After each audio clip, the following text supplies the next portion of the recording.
রাজাকার এবং পাকিস্তানি চরদের সঠিক উত্তর দেওয়ার ব্যবস্থা এপার থেকে পুরো ভারতীয়রা করবে।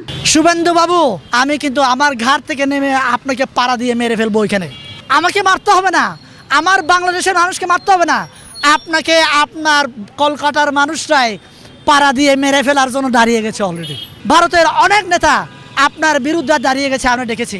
আপনার ভারতেই আপনার রাজনীতি আপনি হারাবেন। সময় থাকতে ভালো হয়ে যান।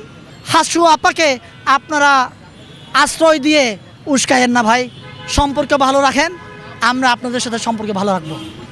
আপনি যদি পারেন আমার বাংলাদেশকে আবার পাকিস্তানে নিয়ে যান, পাকিস্তানের সাথে পশ্চিম পাকিস্তান আর পূর্ব পাকিস্তান এক করেন। আপনাকে ডান দিক থেকেও গুলি করবো, বাম দিক থেকেও গুলি করবো, আমরা করেন, এক করেন আপনারা।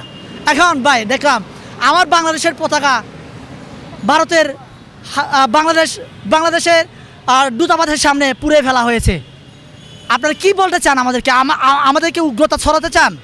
আমরা তোমাদের মতো উগ্র নয় ভাই, আমরা ভালোবাসতে জানি। কিন্তু তাই বলে এ নয় আমরা নরম, আমরা নরমে নয়, আমরা শক্তিশালী। আমরা দেখছি আপনারা কি করেন। আমরা প্রতিবেশী হিসেবে প্রতিবেশীকে যতটা ছাড় দিয়ে দেখা যায় ততটাই ছাড় দিয়ে দেখছি। কিন্তু আমরা যখন দেখব আপনি আমার গায়ের উপরে উঠে আমাকে গুলি করার জন্য বসে শুরু করেছেন, আমি কিন্তু আমার ঘাট থেকে নেমে আপনাকে পাড়া দিয়ে মেরে ফেলবো ওইখানে।